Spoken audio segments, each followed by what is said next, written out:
L'autel a toujours été l'objet d'une bataille d'esprit. Amen.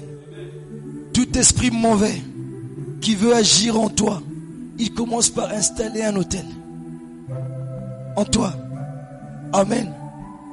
Amen. J'ai déjà commencé, n'est-ce pas? Tout esprit mauvais qui veut agir dans ta vie, installe un autel.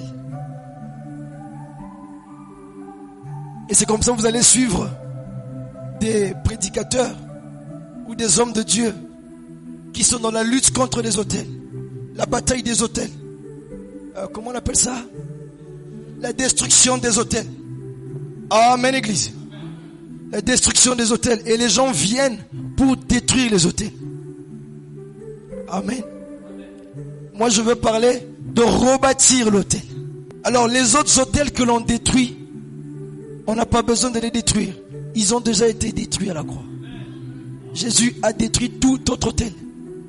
Ce matin, tu n'as pas besoin de détruire les autels que les gens ont essayé de placer dans ta vie pour pouvoir agir dans ta vie, pour pouvoir régner en toi, que ce soit dans la sorcellerie ou encore te manipuler tes finances, manipuler comment on appelle ça, ta maternité pour une femme qui fait pas d'enfant, ou encore ta stérilité, ta fertilité. Tout homme ou toute femme doit être fertile, produire. Le travail de ta main doit exceller, doit produire. Mais il y a des autels que l'on a bâtis dans nos familles. Et donc, tu as besoin de rebâtir l'autel parce qu'il y a un autel qui est plus fort que tous les autres autels. Et nous avons juste besoin de le rebâtir. Tu n'as pas besoin d'aller détruire d'autres autels. Tu as besoin de rebâtir l'autel. Tu dois rebâtir dans ta vie le véritable autel. Ne te bats pas à détruire les autres autels parce que tous les autres autels ont déjà été détruits. À la croix, Jésus a mis fin avec toute puissance démoniaque. Mais est-ce que dans ta vie, tu as rebâti l'autel de Jésus? Car c'est par son autel qu'il a vaincu les autres autels. Et toi, tu dois rebâtir son autel dans ta vie. Et quand tu le rebâtis, c'est la marque de la possession que tu es en train de poser dans ta vie. Et plus aucun autel ne peut travailler dans ta vie.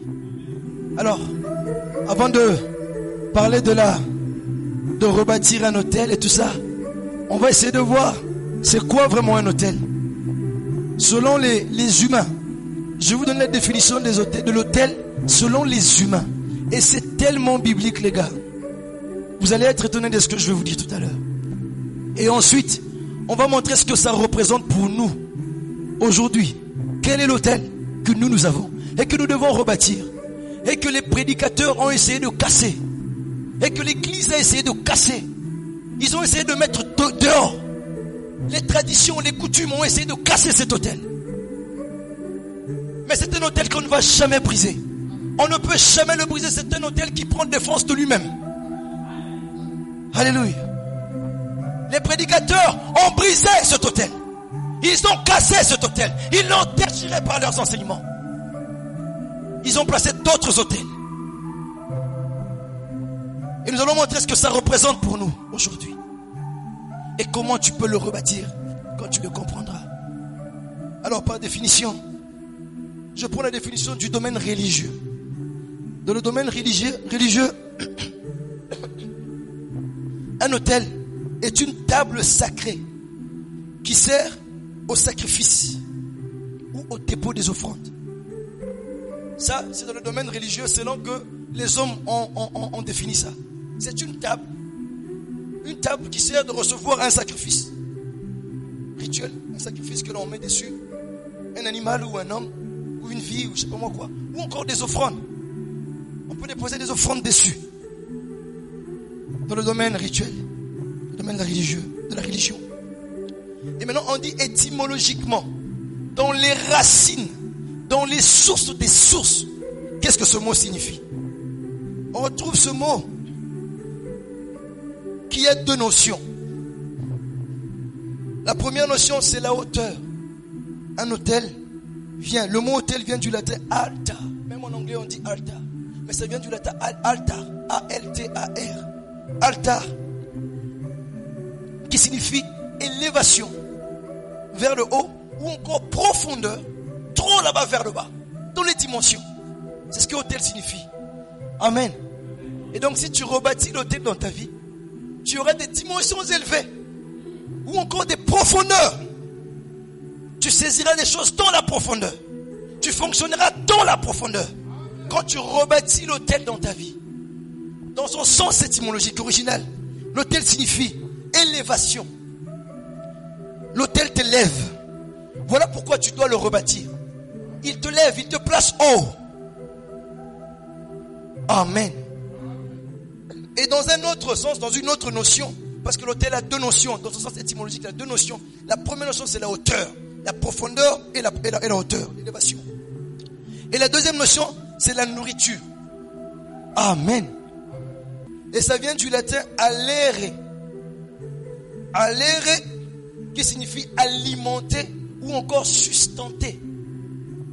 Alimenter ou encore sustenter. Alors le mot alimenter, vous le connaissez, c'est donner à manger tout simplement. Donner des aliments. Donner une provision. Donc, l'autel est une provision. Pour celui qui le rebâtit.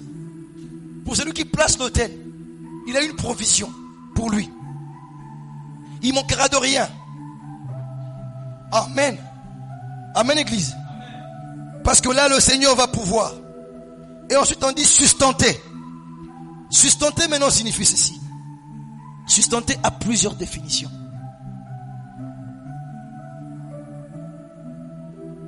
Première définition, c'est le fait de manger afin de répondre aux besoins vitaux. La nourriture que la croix te donne ou que l'autel te donne, c'est une nourriture qui te permet de répondre aux besoins vitaux. Tu as des besoins pour vivre. Il y a des besoins que tu as pour vivre. Si ces besoins ne sont pas satisfaits, tu vas mourir. Par exemple, le besoin du fonctionnement de ton cœur. C'est un besoin que ton cœur fonctionne normalement, qu'il pompe le sang normalement. C'est un besoin vital. Tu as besoin que tes veines n'aient pas de caillots dedans, de caillots de sang, n'est-ce pas? Les gens font les AVC parce qu'ils ont de caillots dedans. Le sang ne circule pas bien. C'est un besoin qui est vital. Tu as besoin que ton pancréas, que ton foie fonctionne correctement. C'est un besoin vital. Si ton foie, ton pancréas, ils arrêtent de fonctionner dans ton ventre, ton corps ne purifie plus les microbes. Tout ce que tu manges et tous les microbes qu'il y a dedans, ça t'infecte directement. C'est comme ça qu'on commence à faire à certaines personnes des dialyses et tout ça. Ce sont des besoins vitaux. Et maintenant on dit que l'autel répond à tous ces besoins vitaux là. Quand tu rebâtis l'autel dans ta vie, les besoins vitaux sont satisfaits. Les besoins pour vivre dans la nature et les besoins pour vivre dans l'esprit. Parce qu'il y a une vie et en esprit et dans la chair et dans le physique. Et chaque fois, dans chaque domaine où il y a une vie spirituelle ou encore visible, tu as besoin de rebâtir l'autel. Parce que l'autel va pouvoir à tous ces besoins-là. Amen. On dit que le sens de sustenter, c'est soutenir les forces par la nourriture. Tu as des forces, mais qui doivent être soutenues.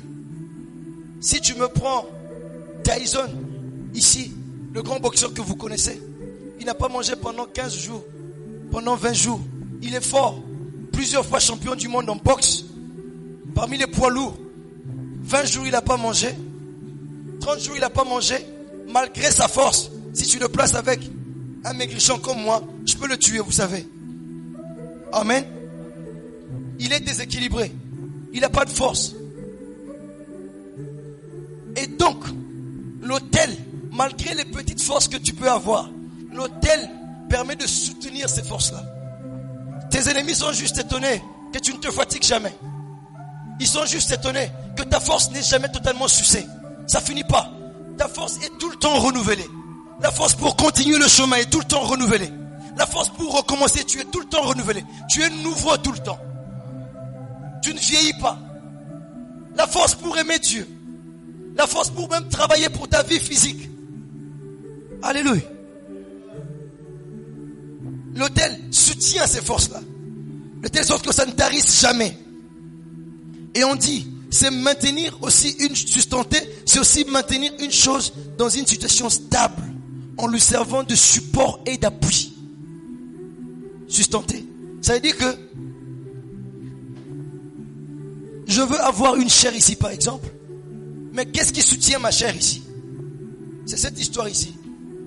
Le pied là qui est en bas. Ça donne la stabilité à la chair.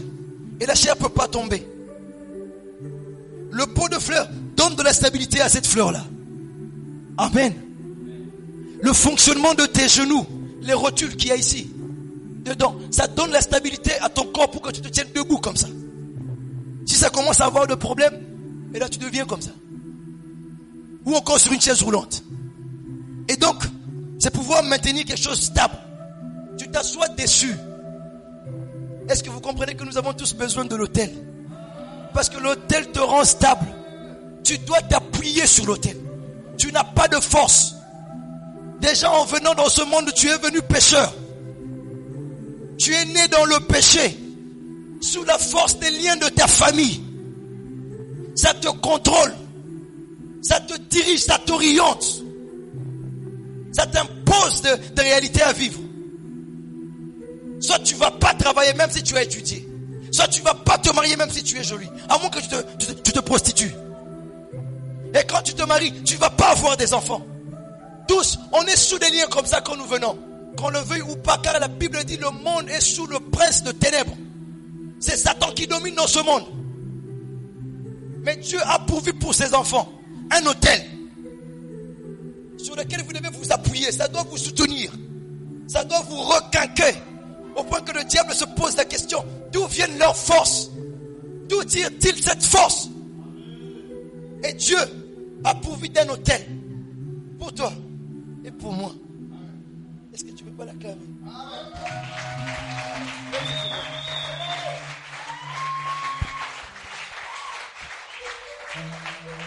Alléluia. Merci Jésus pour l'autel. L'autel qui me soutient. Amen, petite fille. Petit garçon, hein. Merci Jésus. Amen, Église. L'autel me soutient. Il me repart. Il me console. Il me soutient. Il me stabilise. C'est pourquoi fièrement je me tiendrai debout. Je dirai: je ne faillirai jamais. Je ne faillirai jamais. Chaque maison doit être sûre d'être construite sur une bonne fondation. Quelle est ta fondation? Pour dire que tu ne failliras jamais. Quelle est ta fondation? Est-ce une fondation de moellon ou une fondation de sable? Est-ce une fondation de briques seulement?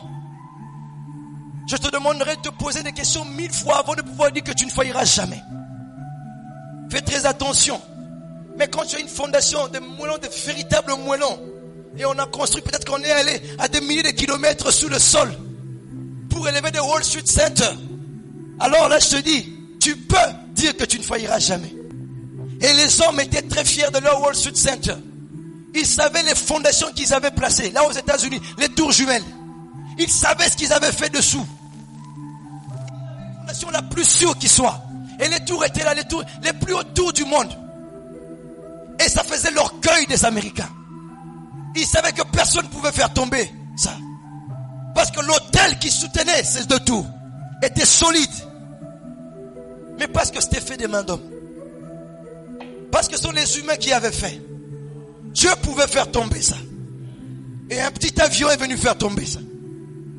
Et c'était la cassure de leur orgueil. Amen. Et Lutundula a bâti un hôtel dans ce quartier. Vos aïeux, vos ancêtres, ils ont bâti des hôtels dans vos familles. Et ils sont fiers de cela. Ils savent qu'ils vont vous manipuler. Ils savent que vous n'allez pas étudier. Ils savent que vous serez pauvre même après avoir fini les études. Ils savent que vous n'allez pas vous marier. Ce sont des hôtels qu'on a construits. Et ils sont sûrs, ils sont fiers de cela. Ils savent qu'ils ont régné de génération en génération dans vos familles. Et ils savent que toi non plus tu ne vas pas échapper. Je parlais avec un monsieur hier. C'était la 25e personne qui venait de mourir dans leur famille avec le sida sorcellérique. Le mari en bonne santé, les enfants en bonne santé. La maman est morte, c'était sa tante. C'est la 25e personne qui meurt dans la famille. Du sida. Un sida qui n'est pas normal, un sida qui est des sorciers.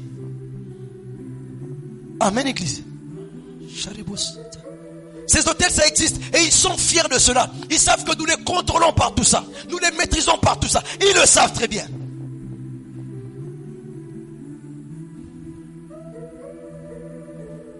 Et quelquefois, ils sont surpris quand nous brisons ces hôtels au nom de Jésus. Parce que Jésus a tout annulé à la croix. Ils sont surpris de voir certaines filles se stabiliser et ne pas se jeter dans la prostitution, alors qu'on les attendait là-bas. Ici, la parole vous a stabilisé. Ils ont souffert de voir certains frères commencer à travailler. Parce qu'ils ne devaient pas travailler, mais ils sont en train de travailler. Et ils vont encore travailler. Et ils vont garer des véhicules là-bas dehors. À cause du nom de Jésus-Christ. C'est comme les Américains avec le World Trade Center. Un plus grand hôtel est venu faire tomber cet hôtel. Et nous sommes sûrs que notre hôtel a été construit par Dieu lui-même. Amen. Je continue. Sustenter en français, pas dans la Bible, en français, ça veut dire apporter une nourriture spirituelle. Aussi, moi je ne comprends pas pourquoi les Blancs ont fait ça comme ça. C'est vraiment tout ce que moi j'attendais. Il dit c'est apporter une nourriture spirituelle. L'autel te sustente. L'autel t'apporte de la nourriture spirituelle dont tu as besoin. Ne va pas chercher ailleurs. Ne va pas chercher d'autres types de nourriture. Il faut juste rebâtir l'autel. Rebâtis l'autel de Dieu dans ta vie. Reconstruis l'autel de Jésus dans ta vie. Et tu ne manqueras pas de nourriture spirituelle. Tu ne manqueras pas de la force spirituelle pour dire non au péché. Pour dire non à la mondanité. Pour dire non aux propositions sataniques. Tu ne manqueras pas ça. Parce que tu as la nourriture spirituelle qui te donne la force de rejeter tout ce qui n'est pas bon. Et quand tu n'as pas de nourriture, tu es faible dans ton corps. Tu es faible à l'intérieur de toi-même. Alléluia. Et n'importe qui peut te déranger. Tu es à la merci de tous les vents. Parce que tu es faible. Mais quand tu manges bien, tu es bien nourri, tu es bien nutri, ta santé est de fer. Tu as tous les anticorps possibles qu'il faut avoir. Quand les maladies viennent, avant de toucher aux médicaments, tes anticorps les repoussent. Tes anticorps les repoussent. Tes anticorps les repoussent. Mais quand tu ne manges pas bien, tu es tout le temps malade. Tes anticorps ne savent pas tenir. Peut-être qu'il n'y en a même pas. Alléluia. Amen. Maintenant on dit que l'autel, ça te donne la nourriture spirituelle. Tu peux tenir devant les microbes démoniaques qui viennent dans la vie, dans ta vie. Des microbes de masturbation, des microbes de prostitution, des microbes de fornication, des microbes de faiblesse dans la prière, des microbes de mensonge, de vol, d'orgueil, de vouloir paraître, de l'orgueil de la vie, de la convoitise des yeux. Tes yeux sont pas calmes, tout le temps en train d'envier les gens, en train d'envier le matériel, c'est que les gens ont, c'est que les gens possèdent. Tu envies tout le temps. Tous ces petits microbes, tu as des anticorps nécessaires avec l'autel pour pouvoir les repousser tous. Et vivre une vie chrétienne pieuse, sans envie, calme, tranquille, tu ne provoques pas les gens. Amen, Église. Il te faut cet autel. Tu dois le rebâtir. Et le dernier point qu'ils ont dit sur le verbe sustenter, parce que l'autel va te sustenter, c'est français. C'est soutenir financièrement. Sustenter, c'est soutenir financièrement. My God. Alors je refuse que les enfants de Dieu qui ont rebâti l'autel dans leur vie soient des pauvres. C'est pas moi, frère. C'est l'autel qui dit ça. C'est sustenter financièrement. C'est soutenir financièrement ou encore subventionner. Quand on subventionne, ça veut dire que là où il fallait acheter à $10, tu as acheté à $2. Il y a $8 qu'on a payé pour toi. C'est ça subventionner. Est-ce que vous le savez? Oh, est-ce que vous le savez? Quand j'étais étudiant, là à l'étranger, on mangeait comme des petits blancs. On avait les entrées, le repas, les sorties. On mangeait des crèmes. Comment on appelait ça? Ça fait longtemps. De crème brûlée. On mangeait plein de types de desserts là-bas. Aussi, il faut le manger aujourd'hui dans ce restaurant, ça te fait $20. Là-bas, je payais combien? Je payais 200 francs. Et 200 francs, oui, 200 francs. Je payais 200 francs. Et leurs 200 francs, ici chez nous, c'est 100 francs. Non, c'est 400 francs. Leurs 200 francs, chez nous, c'est 400 francs congolais. Je paye 400 francs congolais pendant toutes les années que j'ai passé là-bas pour manger comme un blanc. Et tu sens pas le poids de ça. 400 francs. Leur gouvernement subventionnait les étudiants de cette école-là. Le gouvernement de ce pays-là subventionnait. Donc, le repas, ça coûte combien? Ça coûte 15 $. On paye pour toi les 14 $ pour un truc qui est 5. Et on ne vous donnera 4 ans. C'est comme ça on nous a subventionné. On dit maintenant l'hôtel te subventionne. Ils ont payé pour nous gratuitement. L'hôtel te subventionne gratuitement. Ça veut dire, la voiture que tu peux avoir à 15 000 $, tu peux l'avoir à 100 francs. Je te dis, avec l'hôtel c'est possible. C'est possible avec l'hôtel. Dieu promet par l'hôtel de rendre ses enfants riches. C'est un soutien financier. Amen. Moi je suis fatigué de dire aux gens, toi cotisez, toi tu vas plafonnier. Non. Rebaptisez l'hôtel et venez avec l'argent pour mettre les plafonniers ici. Simplement, devenez riche. Amen. Maintenant on va entrer dans la Bible. Vous avez compris c'est quoi l'hôtel? Amen. Et donc il faut le rebâtir. Pour bénéficier de tout ce que je viens de dire ici, tu dois rebâtir l'hôtel dans ta vie. Si tu ne le rebâtis pas, tu ne vivras pas ces choses. Tu dois le rebâtir. Alors on a défini l'hôtel. Maintenant on va essayer de voir petit à petit ce que ça représente pour nous aujourd'hui. On va aller dans le livre de Genèse, chapitre 8, du verset 20 au verset 21. C'est la première fois que l'on parle de l'autel de la Bible. Noé bâtit un autel à l'Éternel. Il prit de toutes les bêtes pures et de tous les oiseaux purs et il offrit des holocaustes sur l'autel. N'oubliez pas que l'autel, c'est une table qui permet de recevoir des offrandes et des sacrifices, n'est-ce pas? N'est-ce pas, Église? Ça permet de recevoir des sacrifices. Et donc Noé a construit un autel et là il a offert à Dieu des holocaustes et des offrandes pures. Et la Bible dit, l'Éternel sentit une bonne odeur, une odeur agréable. Et l'Éternel dit en son cœur, je ne maudirai plus la terre à cause de l'homme, parce que les pensées du cœur de l'homme sont mauvaises dès sa jeunesse. Et je ne frapperai plus tout ce qui est vivant comme je l'ai fait. Dieu avait pris la décision de détruire le monde à cause du péché de l'homme, à cause de la position du cœur de l'homme. Il avait pris la décision de détruire l'homme, de détruire le monde. Mais Noé est allé, il a bâti l'autel. Et quand il a bâti l'autel, Dieu revient sur sa décision. Dieu change sa décision. Il dit cette fois-ci, je comprends l'homme. Il est comme ça depuis sa jeunesse. Son boulot, c'est de commettre des bêtises, je comprends. Noé, je ne veux plus détruire l'homme. Je ne le ferai plus. Après que Noé ait bâti l'autel, ça veut dire que l'autel a le don, a le pouvoir, a la capacité d'appeler sur toi la compréhension de Dieu. Que Dieu te comprenne. Que Dieu ne te traite pas selon sa rigueur. Que Dieu ne te punisse pas selon sa loi. L'autel appelle la miséricorde de Dieu sur toi. Alléluia. Et tu dois le rebâtir. Que Dieu ne te traite pas selon que tu as refusé de témoigner. Et que ton œil recouvre encore la santé normale. Amen. Mais tu dois rebâtir l'autel ce matin. Et quand tu rebâtis l'autel, Dieu revient sur sa décision. Tu seras un témoignage pour cette prédication. Alléluia. Alléluia, Église. Dieu revient sur sa décision quand tu rebâtis l'autel.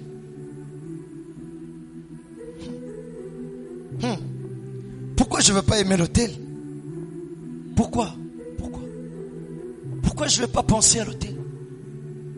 Aujourd'hui, j'ai passé 1h39 à admirer l'autel, à penser à l'autel, à voir ce que l'autel peut faire pour moi. Non, à voir ce que l'autel a déjà fait pour moi. J'admirais l'autel, j'admirais. Je voulais le faire pendant 4 heures de temps, mais j'étais très fatigué. Je suis allé dormir. Seigneur. Genèse 12. Du 7e au 8e verset. L'Éternel apparut à Abraham et dit, je donnerai ce pays à ta postérité. Et Abraham bâtit là un autel à l'Éternel qui lui était apparu. Tout celui qui rencontre l'Éternel, il bâtit l'autel. Si tu veux connaître quelqu'un qui a rencontré Dieu, regarde si l'autel est placé dans sa vie. Si dans sa vie l'autel est reconstruit, tu sauras s'il a rencontré Dieu. quand la parole de Dieu a été libérée à Abraham, Abraham a reçu la parole de son Dieu qui lui est apparu. Quand il a reçu la parole, notre père de la foi, c'est lui qu'on appelle le père de la foi, c'est lui notre exemple, c'est pas Moïse notre exemple, c'est Abraham notre exemple. Et quand il a reçu la parole, il a construit l'autel, il a bâti l'autel. Et si tu ne bâtis pas l'autel, je t'assure, c'est parce que tu n'as pas encore rencontré Dieu dans ta vie.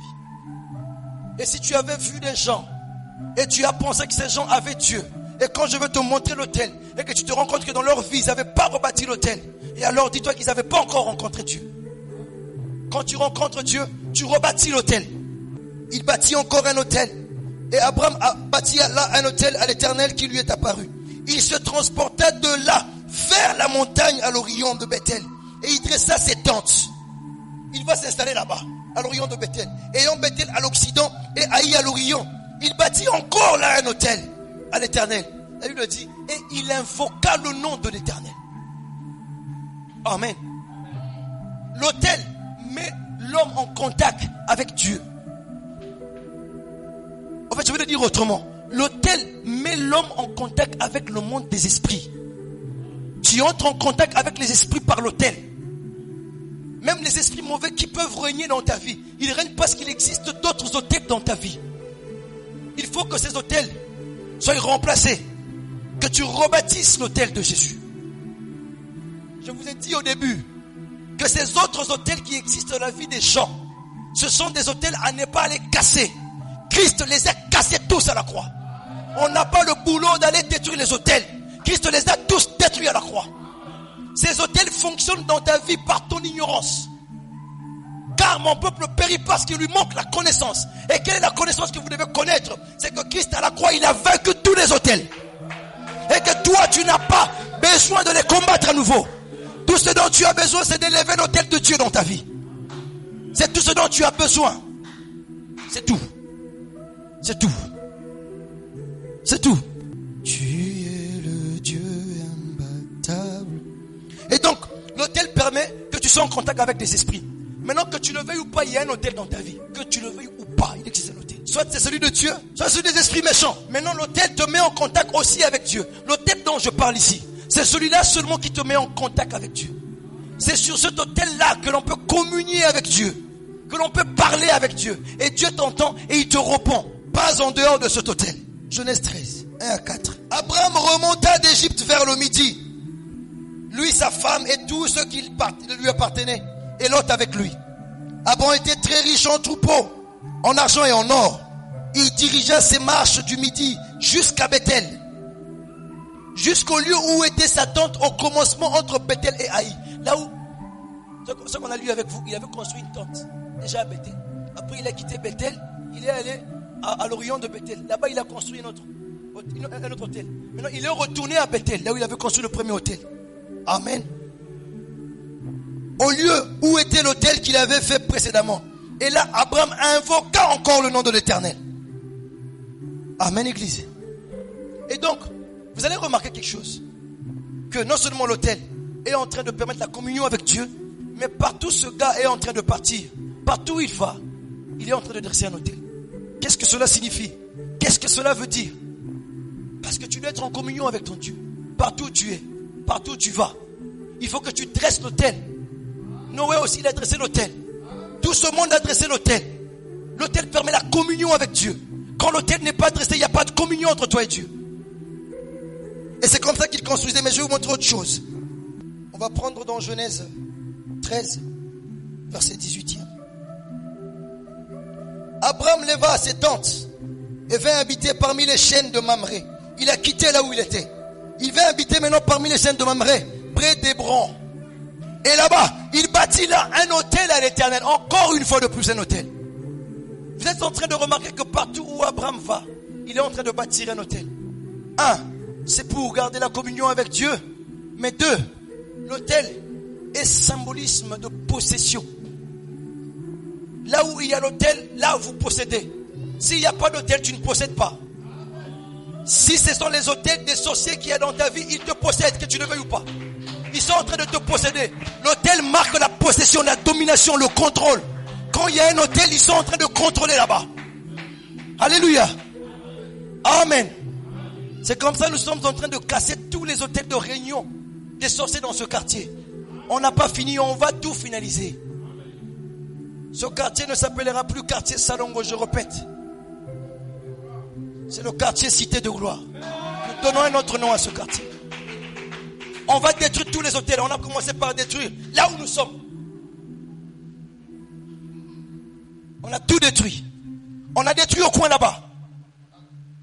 Les chaînes se sont ébranlées en esprit. Dieu a montré ça. Et on va continuer. On ne va pas lâcher. On va détruire tous les hôtels.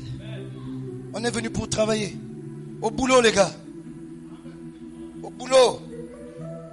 Nous rebâtissons l'hôtel très rapidement. Ils ne vont plus posséder. C'est nous qui possédons. Ils possédaient dans le quartier Salongo. Ça, c'est le quartier Cité de Gloire. C'est nous qui possédons. Et nous devons bâtir notre hôtel à nous. Alléluia.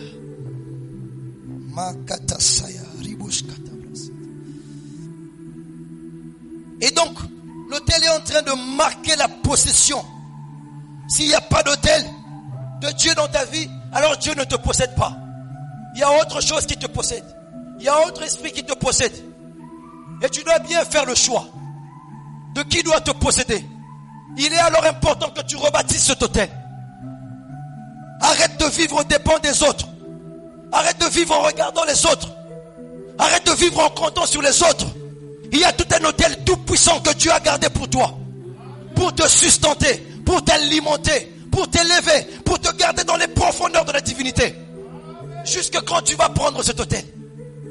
Jusque quand tu traînes pour le prendre? Jusque quand tu vas traîner? Tu vas continuer à aller auprès des gens qui ont l'hôtel. Osambela ponanga. Osambela ponanga. Osambela ponanga. Jusque quand tu vas mendier? Tu vas mendier jusqu'où? Okomi sambela pona yo mokote? Ozana nzambe te pona nini? Ozozo nzambe te pona nini? Tu es hypocrite. Pourquoi tu n'as pas Dieu? Pourquoi tu ne sais pas prier pour tes problèmes? Pourquoi tu n'élèves pas ton hôtel à toi? Dieu a donné à tout le monde un hôtel. Pourquoi tu tends la main qu'on prie pour toi tout le temps? Pourquoi tu es hypocrite devant Dieu?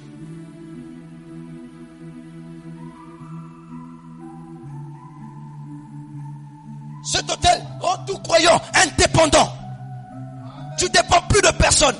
Tu ne regardes plus à personne, même pas au pasteur. Tout ce que tu attends de moi, c'est que je te prêche. Je suis placé pour te donner la nourriture de la parole, la nourriture spirituelle. Quand tu prends, tu pars. Tu vas vivre avec l'hôtel. L'hôtel t'accompagne partout où tu es. Abraham, partout il va, il installe l'hôtel. Il va à gauche, il installe l'hôtel. Il va à droite, il installe l'hôtel. Il monte devant, il installe l'hôtel. Et toi, qu'est-ce que tu fais avec l'hôtel? Tu ne veux pas offrir de sacrifice à Dieu. Parce que sur l'autel, on offre des sacrifices à Dieu. Tu ne veux pas servir Dieu. Voilà pourquoi tu mets l'autel de côté. Voilà pourquoi tu mets l'autel de côté. Merci Jésus. Merci Jésus. Tu dois te repentir véritablement. Du fin fond de ton cœur. Tu dois décider de vraiment croire en Jésus. Vraiment croire en Jésus. Vraiment marcher avec Jésus. Tu dois le décider et aujourd'hui. Tu dois décider comme ça. Et aujourd'hui, de marcher avec Jésus. Jésus n'est pas une histoire. Jésus n'est pas un ensemble de fables. Notre Jésus est vivant et réel.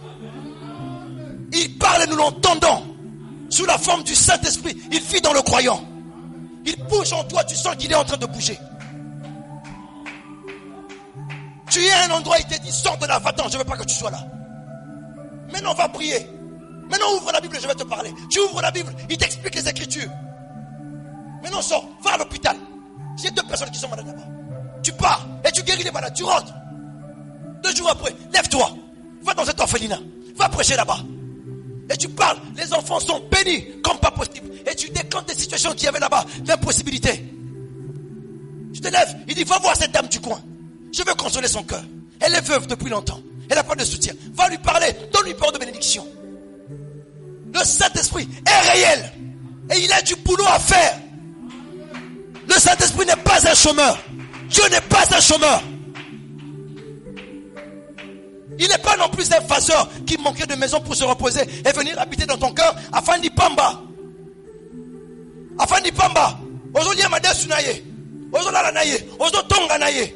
Aujourd'hui, la Kindumba naye. Aujourd'hui, Kosta naye. Aujourd'hui, Iba naye. Il n'est pas ça. Il n'est pas ça. Il n'est pas ça. Il n'est pas ça. Tu n'as jamais cru en lui.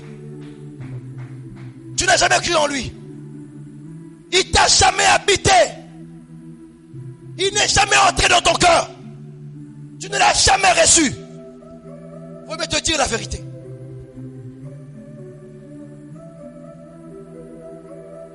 Pourquoi tu dois vivre comme les femmes de ta famille?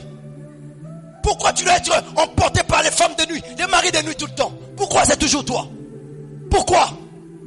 L'autel de Dieu apporte la hauteur. S'il y a des femmes de nuit, des maris de nuit dans vos familles, toi tu es dans la hauteur. On ne peut pas te toucher. Et pourquoi on te touche?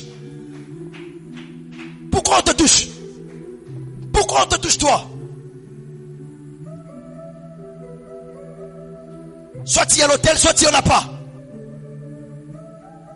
Les hommes ne travaillent pas. Et toi aussi tu ne travailles pas. Pourquoi? Pourquoi tu ne travailles pas alors que tu as étudié?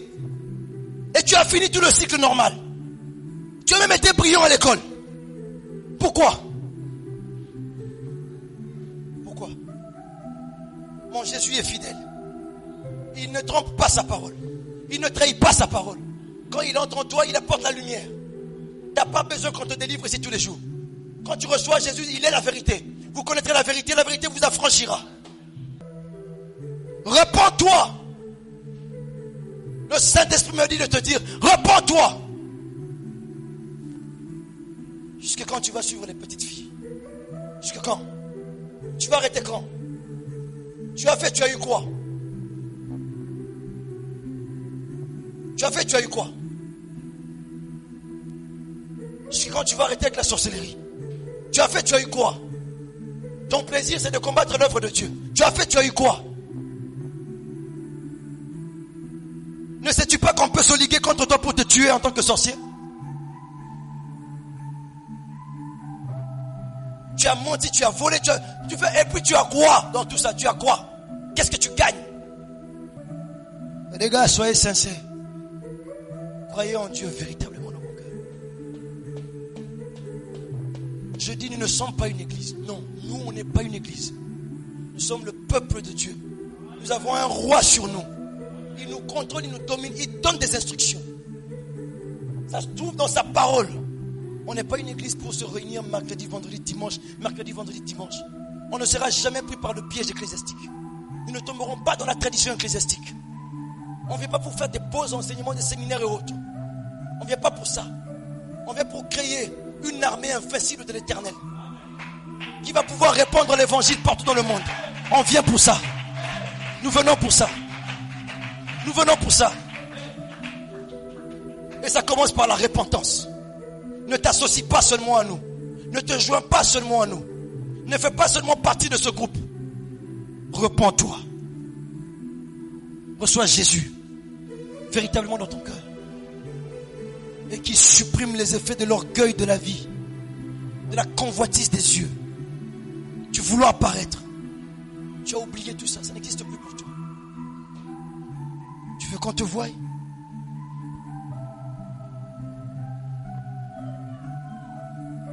Tu veux défier tes amis par des habits que tu mets. Jusque quand tu vas continuer à les défier? Tu vas t'habiller plus que Michael Jackson, toi? Laissons Michael Jackson. Tu vas t'habiller plus que cette fleur? Plus que le lys de la vallée? La Bible dit, Salomon, malgré tout son bonheur, tout son argent, il ne s'est jamais habillé comme le lys de la vallée. Jamais. Et tu veux quoi? Tu veux faire des concurrences avec tes amis, des vêtements? Tu vas voler, tu vas te prostituer pour trouver de l'argent. Tu vas tromper ton père pour des syllabus, des trucs inutiles qui n'existent pas, pour aller acheter des vêtements, pour aller acheter des chevelures à mettre sur la tête.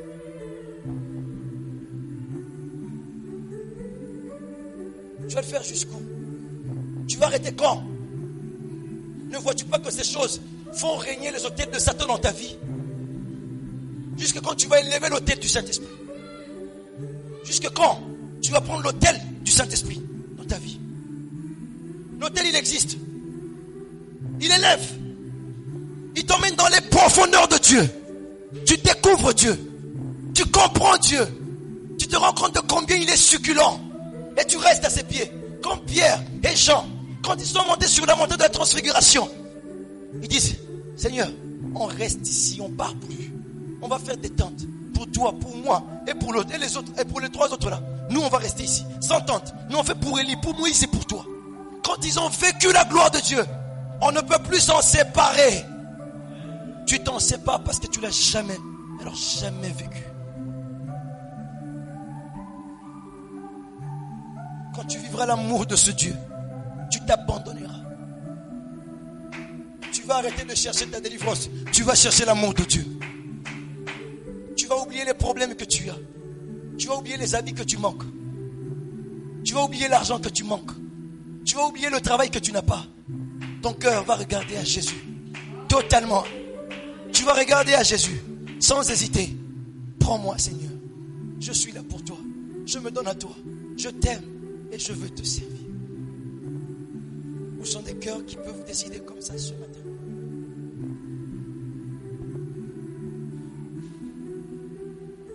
Tu étais venu à l'église, écouter Dieu. Dieu est en train de te parler ce matin. Jusque quand tu vas continuer dans un semblant de christianisme? Je parle à vous ici. Jusque quand? Jusque quand? De faire un semblant de christianisme? Un semblant de serviteur, de servante de Dieu? Jusque quand? Jusque quand vous allez vous tromper vous-même? Jusque quand? Jusque quand? Jusque quand tu vas te tromper toi-même? Tu iras en enfer malgré tout ce que tu fais. Tu iras en enfer. Tu vas brûler. L'enfer existe.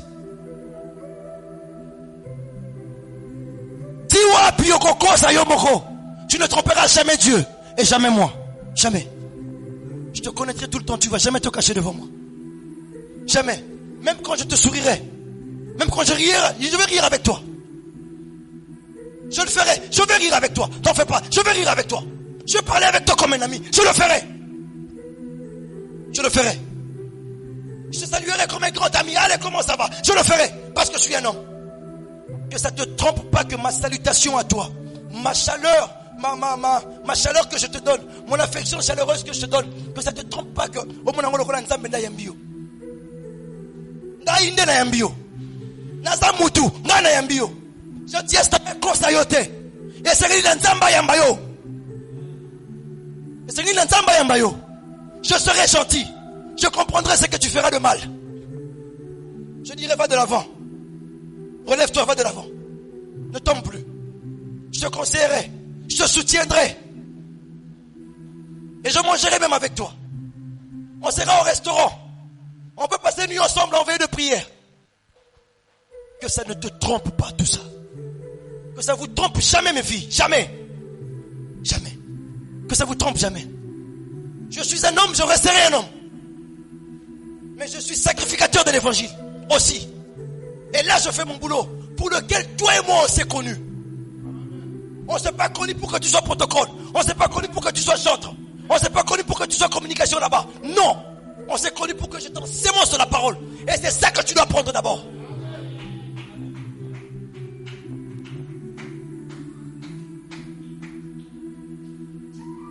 Réponds-toi. Véritablement. Arrête de chercher des positionnements. Arrête de chercher des positionnements. Le Saint-Esprit te connaît. Il te connaît. Il te connaît. Regarde comment tu coupes ma prédication. C'est à toi que je dois parler.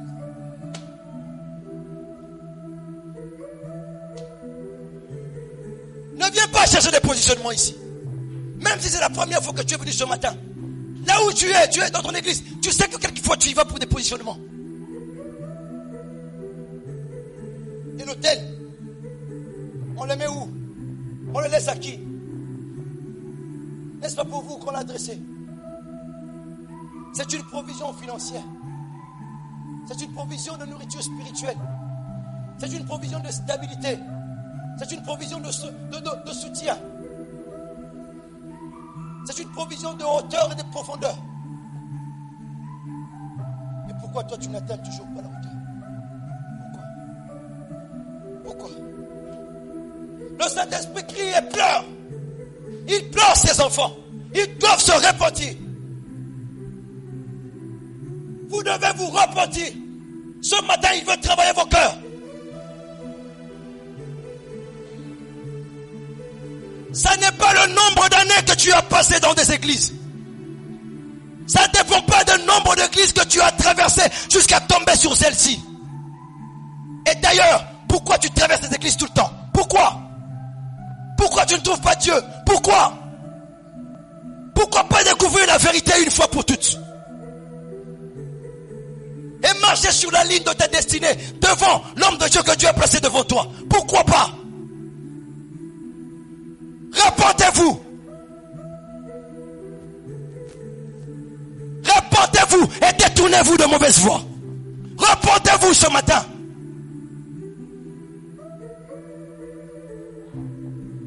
Décidez d'abandonner tout ça et de croire véritablement en Jésus. Prenez l'autel de Jésus. Voilà le culte spécial de ce matin. Voilà le culte spécial de ce matin. C'est le culte spécial de ce matin.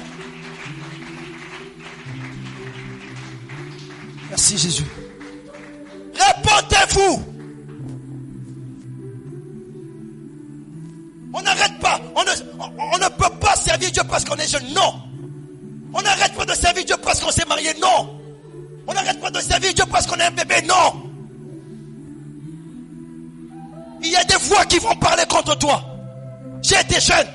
Depuis l'âge de 9 ans, 11 ans, j'allais évangéliser avec ma culotte dans la rue. J'ai prêché des grandes personnes et qui s'étonnaient de me voir prêcher. Depuis l'âge de 10 ans, 11 ans, je le faisais. Ma mère, elle a pu témoigner.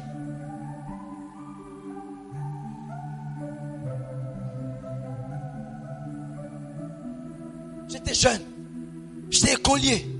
J'allais à l'école. À un moment donné, mon père m'a foutu dehors. Parce que je voulais Dieu. Plus personne pour prendre en charge mes études. Je suis parti de chez lui. J'ai fait la tuberculose. Malgré ça, je continue à servir Dieu. Je l'ai servi. De toute mon énergie. Et là où j'étais les squattes quelque part. On m'insultait tout le temps. Parce que c'était une charge pour eux. De plus, j'ai continué à servir Dieu. Et je m'en foutais du fait que je perde mes études ou pas. Dieu était le seul objectif de ma vie. Tu n'es pas la première écolière, tu n'es pas le premier écolier. Il y en a eu qui ont servi Dieu. C'est pas aujourd'hui que je suis en train de prêcher. Je l'ai fait dans la rue plusieurs fois. Je l'ai fait dans les hôpitaux. Tout jeune, je le faisais. Je suis entré à l'hôpital de Kitambo pour la première fois. J'avais 14 ans. Pour visiter les malades. J'avais 14 ans. Et qu'est-ce que tu fais des 2 chambres que Dieu t'a données? Tu fais que parler en langue jour et nuit? Non, l'autel parle. L'autel vit en toi. Le Saint-Esprit te donne des orientations jour après jour pour le servir. Il est vivant, il est réel. Mon Dieu est vivant. Il n'est pas un Dieu de balle. Une statue. Il parle chaque jour. Et pourquoi tu ne captes pas sa voix? Parce que tu n'as pas rebâti l'autel dans ta vie. Il parle, il communie là où il y a l'autel. Et après plusieurs mois, je suis revenu chez mon père. Il m'a recherché. Je suis revenu. J'ai recommencé les études. Arrivé, je continue avec Dieu. Je l'ai forcé à accepter mon Dieu. Je devais payer le prix. Pierre a payé le prix. Il a été crucifié. Marc a payé le prix. Il est mort dans une arène de spectacle.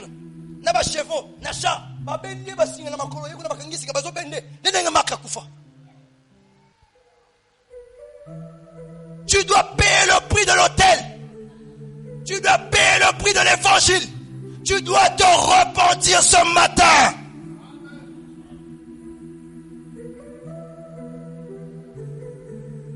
Je m'en fous du Dieu des églises. Je veux le Dieu de la Bible. Je veux le Seigneur Jésus. Celui qui marchait sur les rues de Galilée.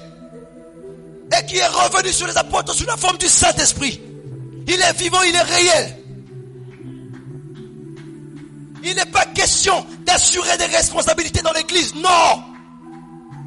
Il n'est pas question d'être pasteur. Non. Il faut être d'abord croyant de Jésus. Un bâtisseur de l'autel.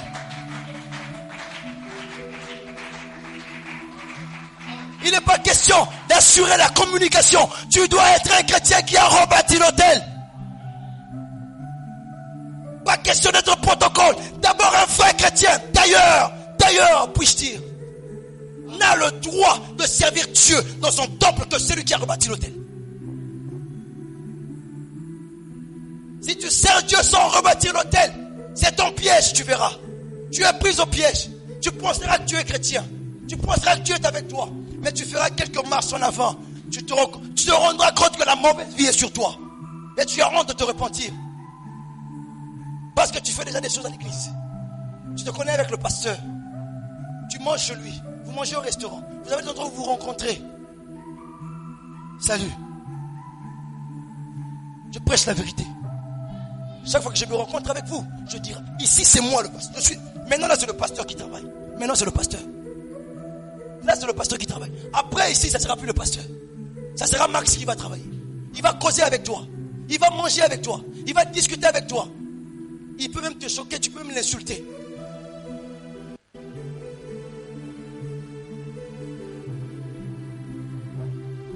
Repentez-vous ce matin. J'arrive même pas à continuer mon message. Permets-moi de continuer, Seigneur. Qu'est-ce que vous étiez venu voir ce matin?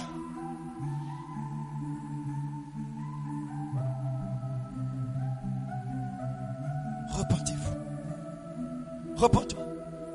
Arrête de prendre Dieu dans l'amusement. Dieu n'est pas un Dieu de temps favorable pour toi. Bon, maintenant je peux aller. Je peux pas. Quand tu te masturbes, tu dis ça, quand je peux. Je vais vous dire la vérité, on va se dire la vérité en face. On va se dire la vérité en face. Quand tu te masturbes, tu dis que tu vas te masturber quand tu peux. Quand tu te prostitues, tu ne vois pas que c'est une puissance qui te prend. Quand tu trompes, tu ne te rends pas compte que tu es en train de mentir. Ouh, ça sort de ta bouche. Et pour Dieu, tu pompes le torse. Tu dis, je suis fatigué. Je ne peux pas. Tu pompes le torse devant Dieu. Devant celui qui peut te libérer de toutes ces forces-là. Tu pompes le torse devant lui. Tu pompes la poitrine devant lui. Je suis fatigué. Je suis fatigué. Je suis fatigué. Sois fatigué. Le royaume de Dieu appartient aux violents. Lorsqu'ils furent arrivés au lieu que Dieu lui avait dit, Abraham y éleva encore un autel et rangea le bois. Il y a son fils Isaac et le mit sur l'autel par-dessus le bois.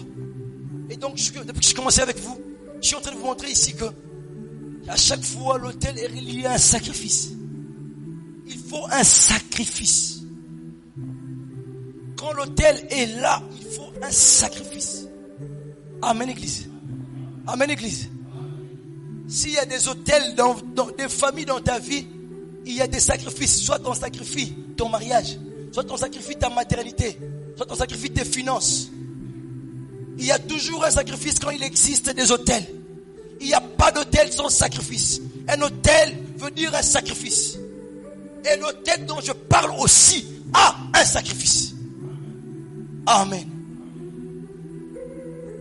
Nous sommes au deuxième point. Ce que représente l'autel aujourd'hui.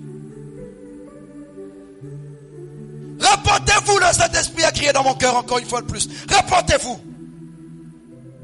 Il se transporta de là et creusa un autre puits pour lequel on ne chercha pas querelle. Et il appela Rehoboth.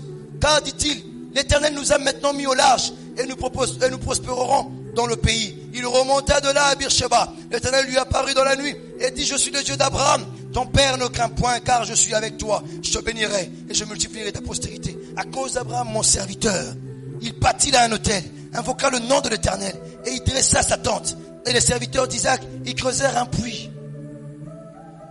C'était Abraham avant, maintenant c'est Isaac. Regardez la notion que nous sortons ici. Il crée un puits, parce que le puits permettait de nourrir les brebis avec de l'eau. Amen. Il crée un puits. Mais après, les gens sont venus. Ils se sont querellés avec lui. On dit c'est à nous, c'est pas à toi. Ce lieu c'est à nous. C'est à nous, tu peux pas. Tu ne dois pas régner ici. Toi, va-t'en. Toi et tes brebis, partez à Beersheba. Laissez-nous ici, ça c'est à nous. La Bible dit, il va à Beersheba. Quand il arrive à Beersheba, qu'est-ce qu'il fait? Il va créer un puits. Mais avant de créer un puits, il a d'abord créé un autel. Il a parlé avec Dieu. Il a élevé un autel et il a créé un puits. Un puits pour lequel il n'y a pas eu de querelle. Je vous ai dit que l'autel est en train de marquer la possession. Quand tu élèves l'autel, ça montre que tu possèdes là-bas. C'est toi qui maîtrises. C'est toi qui diriges. C'est toi qui contrôles. Voilà pourquoi il est important d'élever l'autel, de le rebâtir dans ta vie. Les esprits mauvais viennent revendiquer, se quereller avec toi sur tes finances. Ils viennent se quereller avec toi sur ton travail. Ils viennent se quereller avec toi sur ta vie, ta pureté de vie. Tout le temps, ils t'emmènent dans la prostitution, dans ce que tu ne veux pas. Ils font ça tout le temps. Pourquoi? Parce que tu n'as pas bâti l'autel. Rien ne montre que toi, tu possèdes le lieu. Rien ne montre que toi, tu es le maître de ce lieu. Eux, ils ont des hôtels qu'ils ont placés dans votre famille, dans ta vie, depuis. Et c'est eux qui règnent. Les hôtels parlent. Ils crient. Ils disent que lui ne doit pas être riche. Lui ne doit pas travailler. Lui ne doit pas avoir d'enfants. Lui, non. Lui, non. Lui, non. Ils crient comme ça. Mais la seule chose qui a mis fin aux querelles, c'est quand il a élevé un autel pour Dieu. Il était dans son territoire. Il a élevé un autel pour Dieu.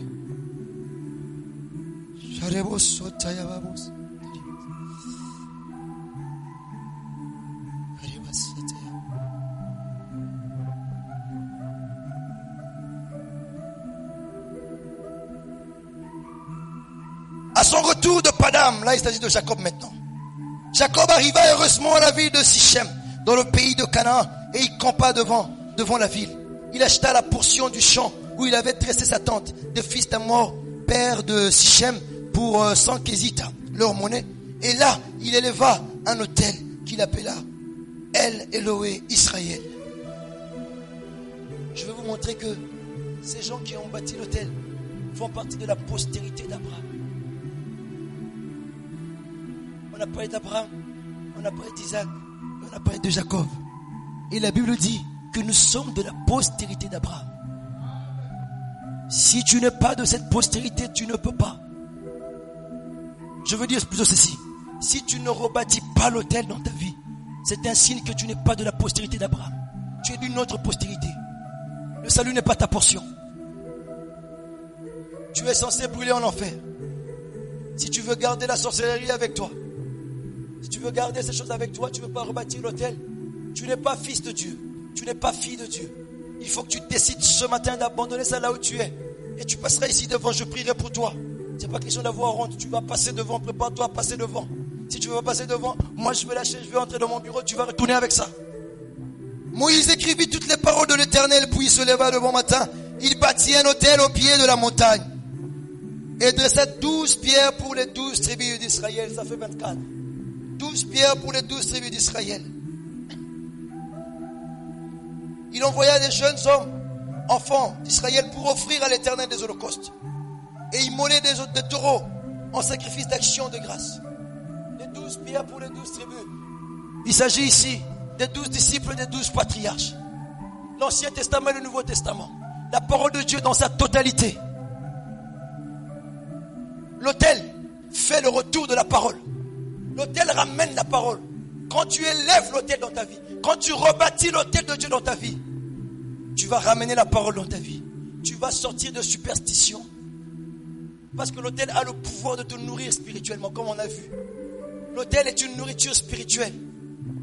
Et la parole de Dieu reviendra totalement. Tu n'en t'éloigneras pas de gauche ni de droite. Tu resteras dans la parole. Tu prêcheras de la parole. croiras la parole, tu diras la parole, tu écriras la parole, tu parleras la parole. L'Ancien Testament et le Nouveau Testament, il n'y a pas de lieu pour des fausses doctrines, car les fausses doctrines viennent faire tomber le vrai autel. Et comme je disais à l'introduction, les pasteurs ont fait tomber l'autel. Ils ont mis l'autel à côté. Ils ne veulent pas parler de l'autel. Ils ne veulent pas rebâtir l'autel. Tu as multiplié, Éternel mon Dieu, tes merveilles et tes desseins en notre faveur. Nul n'est comparable à toi. Je voudrais les publier et les proclamer, mais leur nombre est trop grand pour que je les raconte. Tu ne désires ni sacrifice ni offrande. Amen. Ici, le Seigneur est en train de faire entrer une autre notion. Il est en train de transformer l'autel. Les autels qu'ils ont bâtis, les autels qu'ils ont construits dans l'Ancien Testament. Dieu est en train d'annoncer la venue d'un nouvel autel, d'un autre autel, d'une autre dimension d'autel. Alléluia. Amen. Une autre dimension d'autel.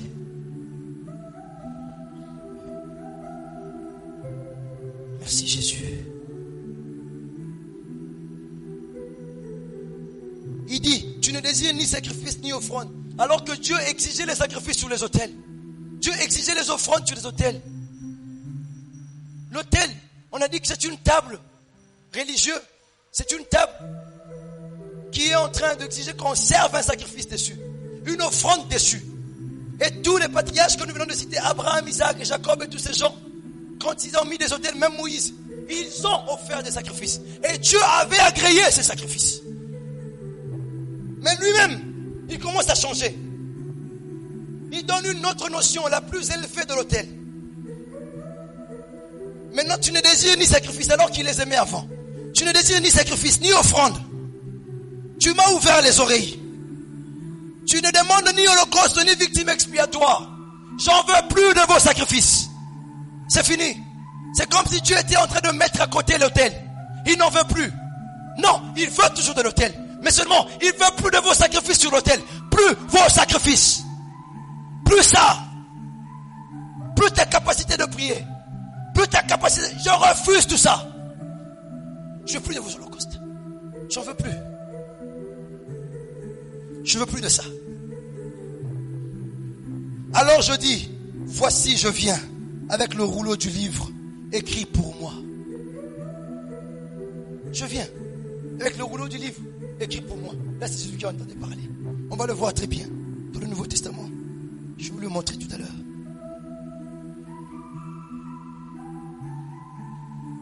Merci Jésus.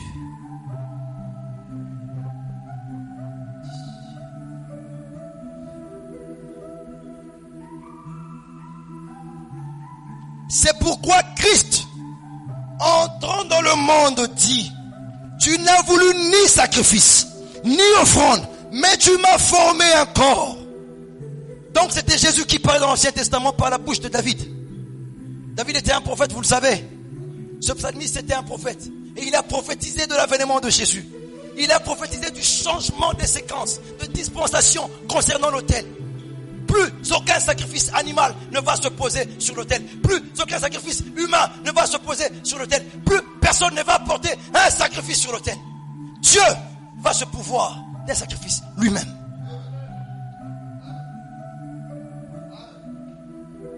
Les hommes de Dieu ne veulent pas prêcher ça. Et les enfants de Dieu, même quand tu leur prêches ça, ils ne veulent pas croire ça. Vous avez mis l'autel par terre. Vous avez cassé l'autel. L'évangile de la croix, ça vous donne le pouvoir de servir Dieu. Avec engouement, avec vigueur, avec dignité, avec respect, avec rigueur, avec sincérité, avec honnêteté, avec pureté de vie. Ça ne se fabrique pas. Ça naît, ça pousse comme les fleurs poussent, ça pousse. Tu ne fabriques pas ça. C'est pas comme un corbeau qui veut se faire une colombe. Il met des plumes dessus. Et quand le vent frappe très fort, les plumes s'envolent. On se rend compte que c'était un corbeau. Il n'était pas tout blanc totalement. Il était noir un peu blanc. Tu essaies de servir Dieu, tu te ralentis. Tu essaies de servir, tu te ralentis. Tikango, tika, Arrête. Je suis ton pasteur. Je te dis arrête. Arrête, tu vas mourir, arrête. Maudit soit celui qui fait l'œuvre de Dieu avec négligence. La parole de Dieu prononce la malédiction sur toi. Arrête. Arrête. Dieu va te remplacer par d'autres personnes. Il va te remplacer. C'est son œuvre, c'est pas mon travail. Il va te remplacer. Il va te remplacer. Si vous ne faites pas ça, les pierres vont le faire. Si vous ne croyez pas en moi, je parle de Jésus, pas moi, pasteur. Si vous ne croyez pas en moi, les pierres vont croire en Jésus. Refuse de prendre la croix ici. Les pierres vont prendre la croix. Vous savez l'histoire. Ce monsieur riche, il a organisé une grosse fête. Une grosse et grande fête. Il a appelé des grands hommes, des notables, des députés, des gens qui travaillent à la présidence de ce temps-là. Il les a appelés. Et même des rois pour qu'ils viennent participer à sa fête. 15 heures, ils ne viennent pas. La salle était bien meublée, bien embellie, bien propre, bien blanchie, bien décorée, à cause de ces grands hommes qui devaient venir et qui se prenaient grands dans leur tête. Ils oubliaient que dans leur tête, il n'y a que pourriture dedans. Ils se prenaient grands. Si au moins une fois ils pouvaient regarder un amour de cet homme pour les avoir invités, voir la marque de la considération qu'il a pour eux. S'ils pouvaient regarder à ça et ne pas regarder à combien ils sont grands. Ils ont regardé à combien ils étaient grands. Ils n'ont pas regardé à la considération que ce gars leur a lancé, leur a donné. Ils ont refusé ça. Oh, je m'appelle. Oh, donc là, ça a fait. Cher, donc non, côte, on va se sentir que non, côte. Tu as un retard. C'est quand même moi, non? Je n'ai aucune idée, il faut sentir. Comme tu peux frimer pour venir à l'église. Comme tu peux frimer pour servir Dieu. Comme tu peux frimer pour prendre l'appel de Dieu ce matin. De te repentir dans les profondeurs de ton cœur. Tu te prends grand. Moi j'ai déjà servi Dieu. Toute cette année j'étais dans les églises. Je dois encore me repentir aujourd'hui. Oui, tu dois te repentir. Tu as servi Dieu. Tu as fait comme Paul. Tu as fait comme Pierre. Pourquoi tu ne fais pas comme eux? Tu attends un temps particulier qui va venir où tu vas faire comme eux? Non. Quand ils ont cru, ils ont fait directement. Pourquoi toi, tu ne fais pas? Pourquoi tu ne fais pas comme eux mais en même temps? Pourquoi tu ne gagnes pas des âmes librement à Jésus? Pourquoi tu ne sers pas Dieu puissamment? Les hôpitaux sont pleins de malades. C'est la conduite de cet esprit. L'esprit te conduit quand tu t'assois calmement, tu t'attends à lui. Il te conduit. Mais toi, tu ne t'attends pas. Tu veux qu'il te conduise comment? Tu ne t'attends pas, tu veux qu'il te conduise comment? Il conduit les humbles. Et le gars, il a vu 17h, 18h, plein de nourriture, plein de jus à boire, plein de whisky, de cocktails, des liqueurs fortes qu'il avait préparées pour ces grands hommes.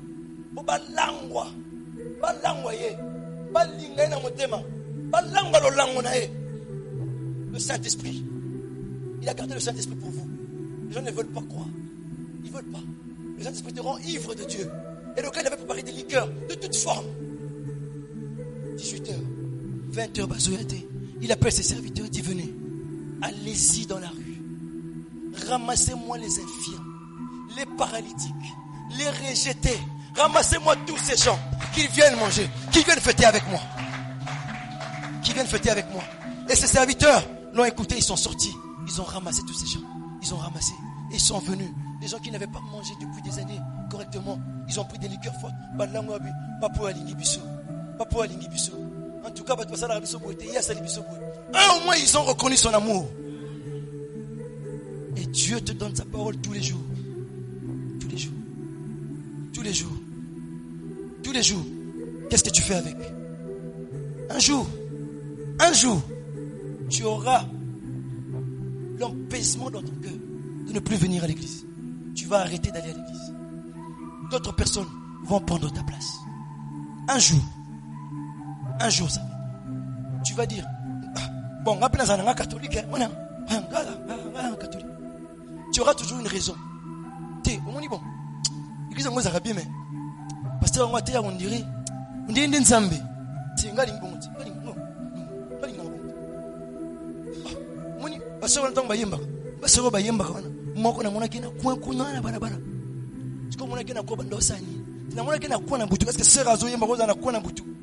Tu vas quitter l'église pour des raisons banales. Banales. Sache que quand tu pars, c'est 15 qui viennent à ta place. Une personne qui part, 15 remplacent.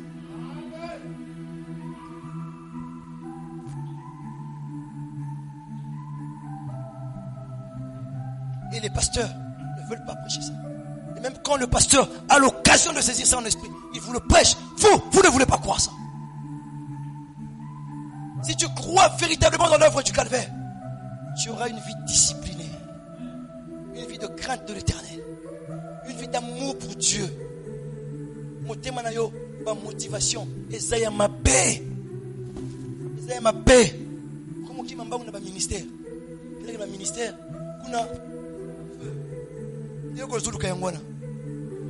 C'est pas ça. Tu ne vas pas là où on te dit, oh homme frère, que ferons-nous? Reportez-vous d'abord. Reportez-vous et que chacun de vous soit baptisé au nom de Jésus pour la rémission de péché. Et ensuite vous recevrez le Saint-Esprit.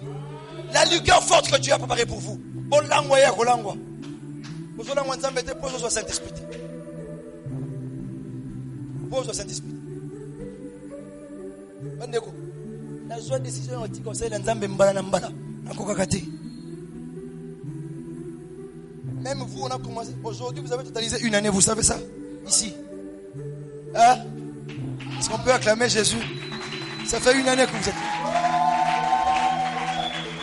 Ça fait une année. Et je crois que le Saint-Esprit ne nous a pas quittés. Il nous accompagne toujours.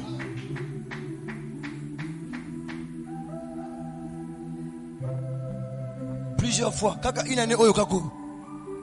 Tu n'as pas ça, ma campagne, je l'ai mis. Je lui ai dit ça plusieurs fois, frère. Je veux arrêter. Je veux arrêter. Que ça vous choque pas, hein? Naga moutoute. Les pression. Au salibo, kéozo minandaku. Kuja makamno msuezo simbate. Hein? Makamno simbate. Bini bomu naga pasteur nanga osalbe. Makamno nanga zo simbate msusu. Nazolela. Nazolela te. Moi, je crois que je veux ça. Je crois que je dois libérer directement, je donne. Quelquefois, je suis incapable. C'est vrai, je le fais. Quelquefois, je suis incapable. Et je ne veux pas être incapable.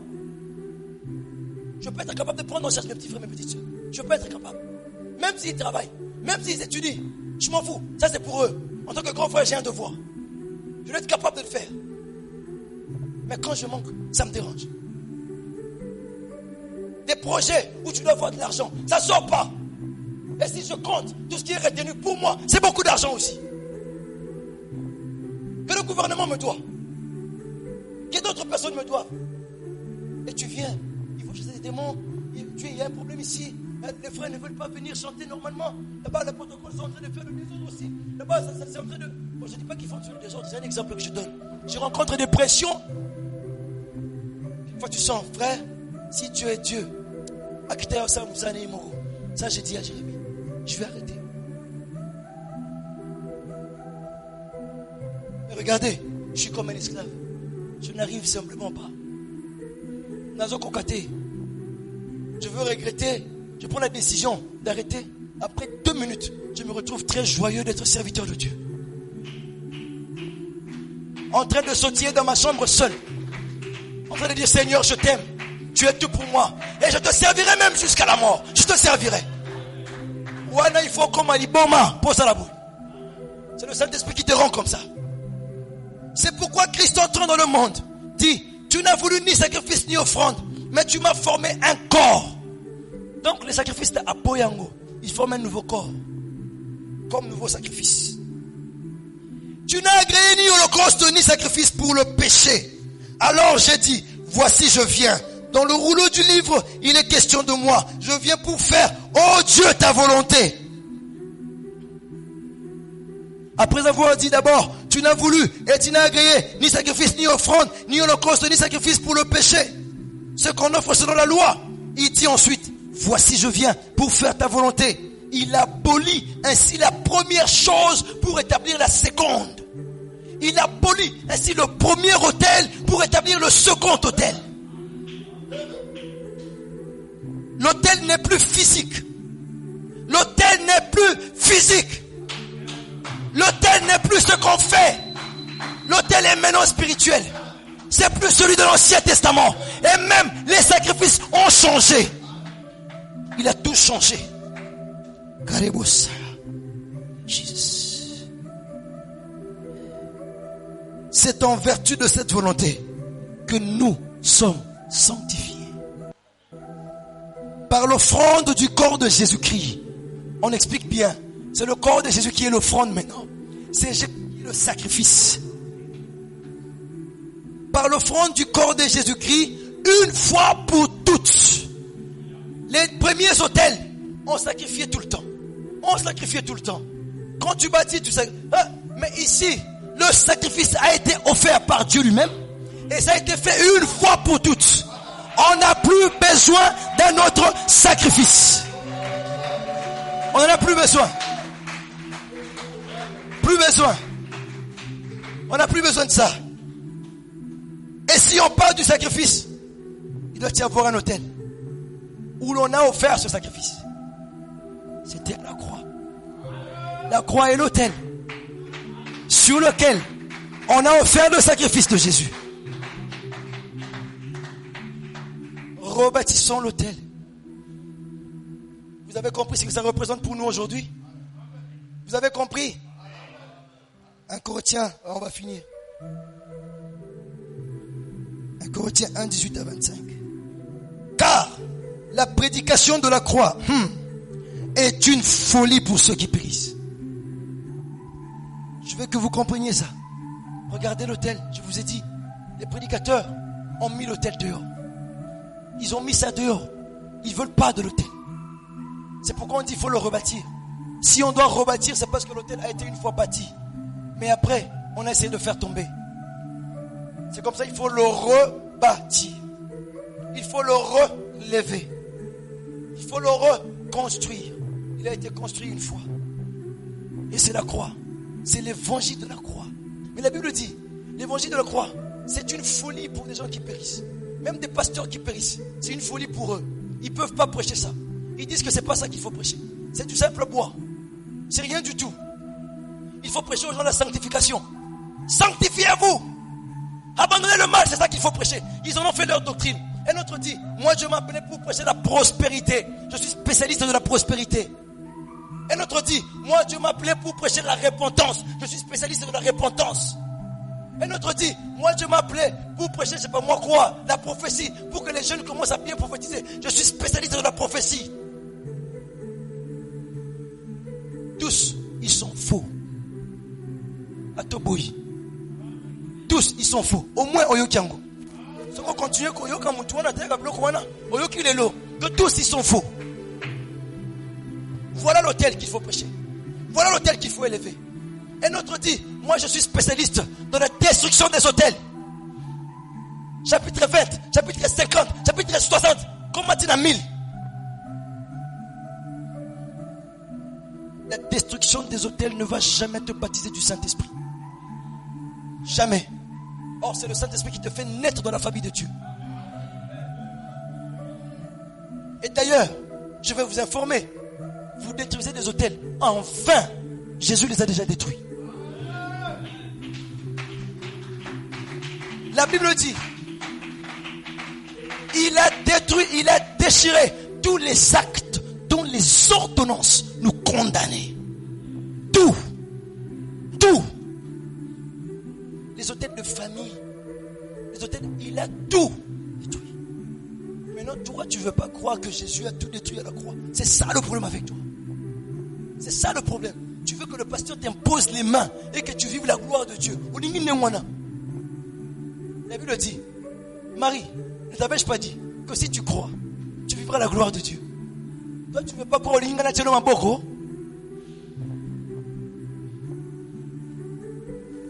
C'est de la superstition. La superstition, c'est tout ce que Dieu n'a pas enseigné dans la Bible. Car la prédication de la croix est une folie pour ceux qui périssent. Mais pour nous qui sommes sauvés, nous qui sommes sauvés, je suis sauvé. C'est pourquoi je crois qu'elle est la puissance de Dieu. Il n'y a pas autre puissance que ça. Pour nous qui sommes sauvés, elle est une puissance de Dieu. Et la Bible dit, Dieu a déployé sa puissance lors de la mort et de la résurrection de son Fils Jésus. Toute la puissance de Dieu, je dis bien, toute la puissance de Dieu a été déployée pendant ces événements-là. De la mort, de l'ensevelissement et de la résurrection. Toute la puissance. Et si tu veux trouver la puissance de Dieu quelque part, c'est là-bas. Problème nayo, tango sambela, oza résultat tango sambela. Au nom de Jésus, au nom de Jésus. Au nom de Junior, au nom de Rocky, au nom de Rambo, au nom de papa et de maman. Autant à combo, c'est pas ça. Quand on dit au nom de Jésus, ça veut dire à cause de ce qu'il a fait à la croix. Sors démon. C'est ce que ça veut dire. C'est la seule puissance qui fait que le démon ne peut pas résister. Quand on dit au nom de Jésus, au nom de l'œuvre de Jésus, au nom de ce que Jésus a accompli. Amen. C'est ça au nom de Jésus. À cause de la croix. Nous sommes forts de la croix. Imbattables à cause de la croix. Infaillibles à cause de la croix. Et nous allons le rebâtir dans la cité de gloire.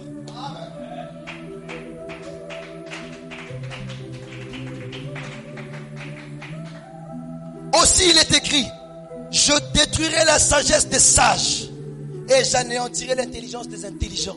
Ceux qui croient que c'est pas quelque chose qui frappe aux yeux, ceux qui croient que c'est par des messages somptueux, les 25 messages pour découvrir les étoiles de puissance, les 33 secrets pour être riche, les 100 secrets pour bien prophétiser. Papa, sans secret, je vais prophétiser avec le Saint-Esprit, sans aucun secret.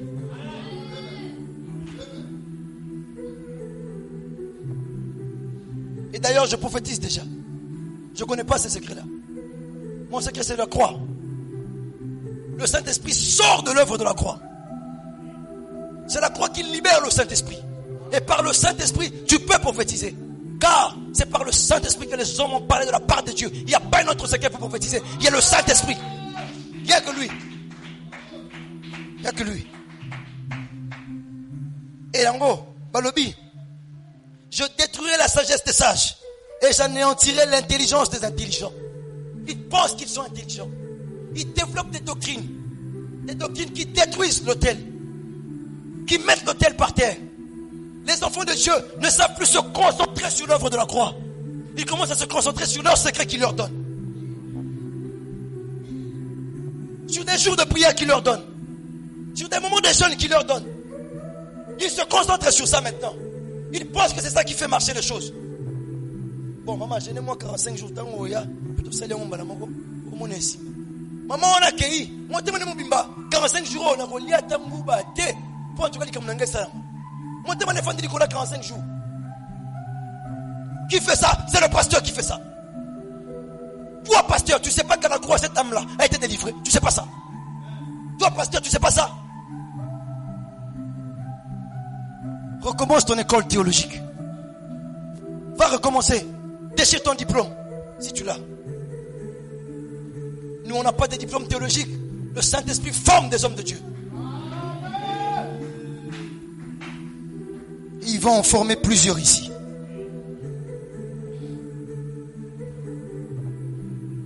Et j'anéantirai l'intelligence des intelligents. Ils seront étonnés. Comment vous prospérez rien qu'avec la croix? Nous, on nous a appris que l'église doit être comme ceci, comme cela. Beaucoup de disciplines ici, beaucoup de disciplines là-bas, beaucoup de ceci, beaucoup de cela. Et les doctrines de ceci. Il faut essayer enseigner l'eschatologie, faire l'exégèse, faire ceci, faire cela. Mais comment vous évoluez qu'avec l'Ibaya Pamba? Ils sont étonnés. Les Alibaya Pamba, ils n'ont pas l'Ibaya Pamba. Et Dieu dit, où est le sage? Où est le scribe? Les scribes, c'était des hommes intelligents qui savaient lire et écrire. C'est pas tout le monde qui savait le faire. Où est le scribe? Où est le disputeur de ce siècle? Dieu n'a-t-il pas convaincu de folie la sagesse du monde? Dieu n'a-t-il pas convaincu de folie la sagesse du monde? Allez-y voir ces hommes qui font des destructions des hôtels. Allez-y voir leur vie. Allez-y, je dis allez-y voir, je connais. Moi je parle. Allez-y voir leur vie. Après avoir détruit les hôtels, allez-y voir ce qu'ils sont. Allez-y voir. Ils ne savent pas marcher dans la crainte de Dieu. Ils ne savent pas marcher dans l'intimité avec le Saint-Esprit. Ils n'ont pas ça. Ils n'ont pas le cœur des apôtres. La foi des apôtres. Ils n'ont pas ça. Ils n'ont pas le Saint-Esprit. Regardez ces gros tabernacles. Nous aussi on en aura de gros. Mais regardez ces gros tabernacles où les gens accourent parce qu'on parle français. Allez-y voir. Les jeunes filles se battent chaque semaine pour avoir un nouvel habit samedi, dimanche. Pour mettre aller à l'église. Ça crée un esprit de convoitise en eux. C'est qu'on prêche là-bas. Et si tu ne parles pas français, tu n'as pas de place dans cette église-là. Si tu t'habilles mal, tu n'as pas de place là-bas. Ici, vous êtes à l'aise, vous êtes à l'aise. Vous êtes à l'aise, pantalon, vous êtes à l'aise, chemise, vous êtes à l'aise. À tête de boca. Vous êtes bien ça. Mais bon, ils ont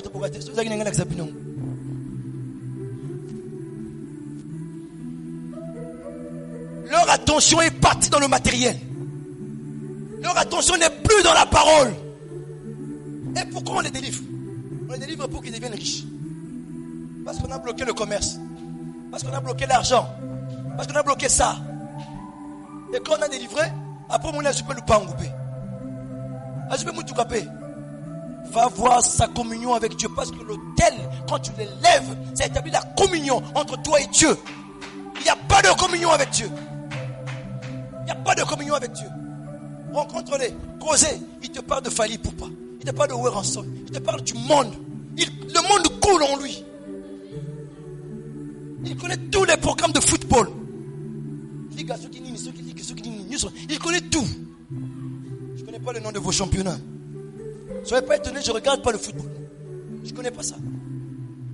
Il faut que Beckham vienne me regarder prêcher d'abord. Si Beckham vient me trouver prêcher, alors je vais sur le match de Beckham. Savez-vous que Beckham c'est un chef occultiste? Savez-vous que c'est un maître maçon? Il dirige tout un dojo. Et quand il joue, je peux dire que le nom retient mon bout.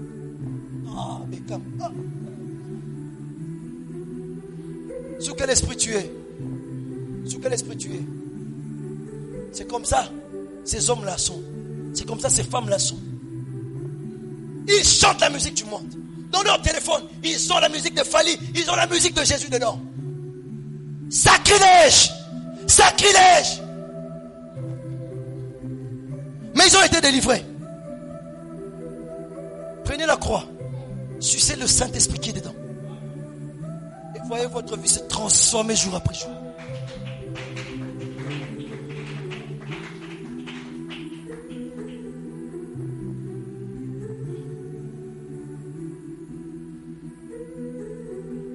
Dieu n'a-t-il pas convaincu de folie la sagesse du monde? Leur intelligence est comme une folie. Ah, mais tout ça me dit pour la moindre chose.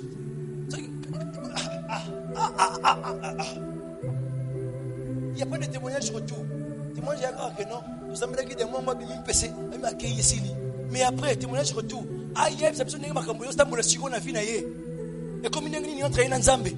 Tout le monde a yépé, a délivré Badou, n'est pas délivré qui est. Ce qu'on suit Nzambe, il faut passer na Badou. Dieu est une maladie contagieuse. Si tu reçois Dieu, tu vas donner aux autres. Aux autres, Kabola Nzambe te ponani ni na Badou. Aux autres, Kabola Nzambe te ponani. Kouta n'a été. Tu vois? Combien de temps car, puisque le monde avec sa sagesse n'a point connu Dieu dans la sagesse de Dieu. Dieu a sa sagesse. Et car le monde, comme le monde, avec sa sagesse, n'a point connu Dieu dans la sagesse de Dieu. Il a plu à Dieu de sauver les croyants par la folie de la prédication de la croix. On prêche simplement et ta vie est changée. Ta vie, dis seulement Amen et puis tu es changé. Pas de délivrance. Dis Amen, tu es changé. La masturbation part. Le vol part. Les rancunes s'en aillent. Tu pardonnes difficilement, tu commences à pardonner facilement. Puisque tu dis Amen véritablement. La croix le fait. C'est comme ça que Dieu fait. Pas de spectacle. C'est comme ça que Dieu confond les gens. Pas de 1000 secrets, non. Pas de 50 secrets, non. Pas de jeûne de prière, non. Les Juifs demandent des miracles et les Grecs cherchent la sagesse. Nous prêchons Christ crucifié. Scandale pour les Juifs et folie pour les païens. C'est ce que nous prêchons. Mais c'est la puissance pour nous chrétiens. C'est ce que nous prêchons. C'est l'objet de notre prédication. Il faut rebâtir cet autel. C'est ça que tu dois rebâtir dans ta vie. Car la folie de Dieu est plus sage que les hommes. Et la faiblesse de Dieu est plus forte que les hommes. Amen.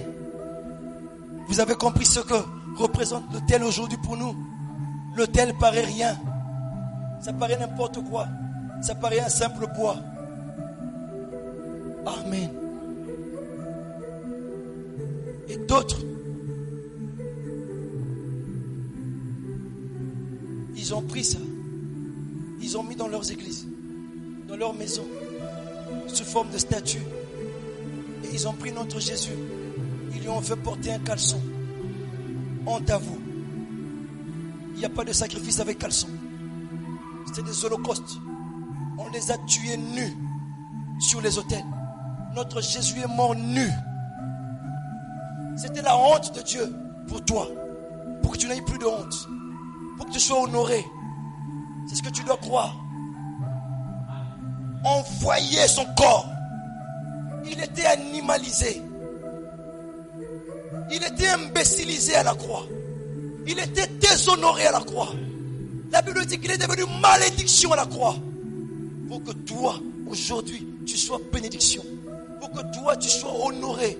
Pour que tu vives dans de bonnes conditions. Il a élevé un nouvel autel qui va te sustenter. L'autel qui te soutient financièrement. L'autel qui te donne la nourriture spirituelle. Qui te stabilise. Honte à eux d'avoir fait porter à mon Jésus un linge sur le corps. Il n'en avait pas. Il n'en avait pas. Il était nu. Ils l'ont couvert. Ils l'ont couvert. Et la couverture égale religion. Religion veut dire couverture. Et dans la Bible, il n'est pas question de religion. Jamais. Le mot religion est revenu dans la Bible 4 fois seulement. Ça veut dire que ce n'est pas l'objet de la Bible. C'est revenu 4 fois. Sur tous les mots qui est ici, c'est revenu 4 fois seulement. Nous ne sommes pas des religieux. Nous ne sommes pas dans une religion. Le christianisme n'est pas une religion. Le christianisme, c'est un royaume d'un roi avec son peuple, ses sujets qui honorent ses principes et qui le servent dans ce que lui veut qu'on le serve. Des personnes qui honorent le roi, qui pulvérisent l'évangile du roi partout où ils vont, qui manifestent le royaume. Car le royaume ne vient pas de manière à frapper le regard. Le royaume est déjà parmi vous. Guérissez les malades, ressuscitez les morts, relevez les paralytiques, ouvrez les yeux des aveugles. Que les sourds entendent encore une fois de plus. Que les stériles enfantent encore.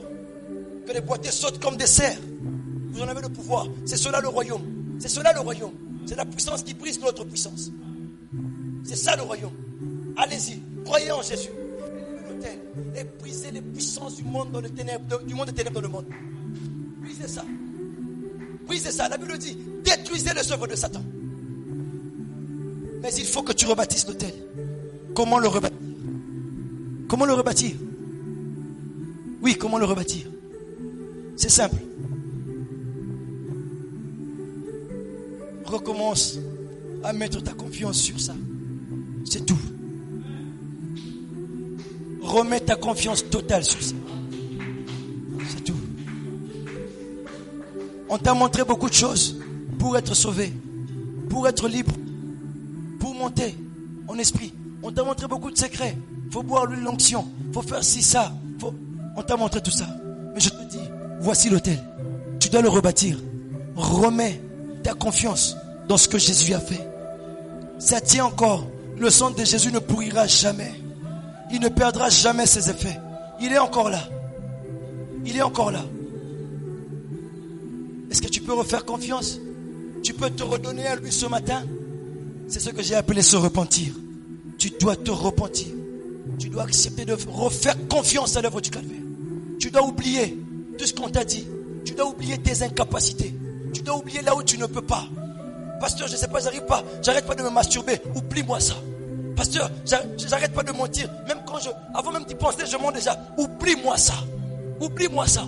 Pasteur, je veux que tu me délivres parce qu'il y a un démon qui me dérange de ceci. Oublie-moi ça. À la croix, il a tout accompli. Il a libéré la puissance qui désintègre le mensonge, qui désintègre la masturbation. Tu n'as aucun effort à fournir.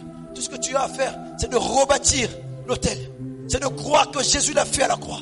C'est de croire qu'il a tout accompli à la croix. Point barre, nous n'avons rien à faire d'autre. On n'a rien à réaliser d'autre. Il a tout accompli. Combien veulent s'engager sincèrement ce matin pour ne plus arrêter? Comptez sur l'œuvre de la croix. Ça va vous étonner, les gars. Je pense à la croix à chaque minute de ma vie. À chaque minute de ma vie, je pense à la croix. Au point que je me donne des heures pour rester et penser à ce que Christ a vraiment fait à la croix. Et quand je me tiens là, quand je pense à ça, ça me donne une pensée de folie. C'est comme ça, je crois que tout ce quartier peut se repentir et croire en Jésus. Oui, je m'en fous de ton amen. Même si tu ne le donnes pas. Je crois ça. Parce que Christ a payé le prix pour que ces âmes sortent de l'enfer. Ce n'est pas par vos travaux d'évangélisation qu'ils vont croire. C'est pas par ça. C'est pas parce que vous êtes entrés dans leur maison qu'ils vont venir ici. C'est pas par ça. Ils sont censés répondre à l'appel de Dieu. Car Christ est mort pour eux. Ils sont la propriété privée de Jésus à la croix. On n'a aucun effort à faire. Et ils vont venir ici. Ils vont remplir cet endroit. Christ a tout payé. Il a payé le prix. C'est quoi le problème? Tu es dérangé par quoi? La stérilité. Tu veux la puissance pour servir Dieu? Puissance pour nous qui sommes sauvés. Tu veux quoi? Pour avancer dans ton commerce, ça ne marche pas. L'amour des hommes, tu ne l'as pas. Il a payé le prix à la croix. Il a payé le prix. Il a payé le prix. Tu veux compter sur ma main quand je vais l'imposer sur toi? Non, je n'impose pas des mains. Crois dans ce que Jésus-Christ a fait à la croix. J'imposerai les mains s'il me dit d'imposer les mains à quelqu'un. Toi, tu dois croire que Christ a payé le prix. Tu dois refaire confiance. Et chaque jour de ta vie, même si demain tu sors d'ici, ce soir, tu sors, tu tombes, tu te masturbes encore, relève-toi la minute qui suit. Dis que je ne me suis pas masturbé. Et que Christ a payé le prix à la croix. Je suis libre. Même quand tu sortiras, tu vois que tu te retrouves encore 2 mois chômeur. Je ne suis pas chômeur. Christ est mort pour que moi je travaille. Il n'y a aucun hôtel qui peut parler dans ma vie, à part l'hôtel de la croix. Élève-moi cet hôtel. Remets confiance. Remets confiance. Rebâtissons l'hôtel. Prêchez-moi ça tout le temps. Vous allez, dites ça aux gens. On dit que c'est une provision de nourriture. Ça fait des années que je prêche la croix. J'arrête jamais. Et le dimanche prochain, je vous prêcherai, si Dieu permet, sur ce que disent les cris de la voix du sang de Jésus. Vous allez comprendre que la croix est profonde. Amen. Que le Seigneur vous bénisse pour ce matin.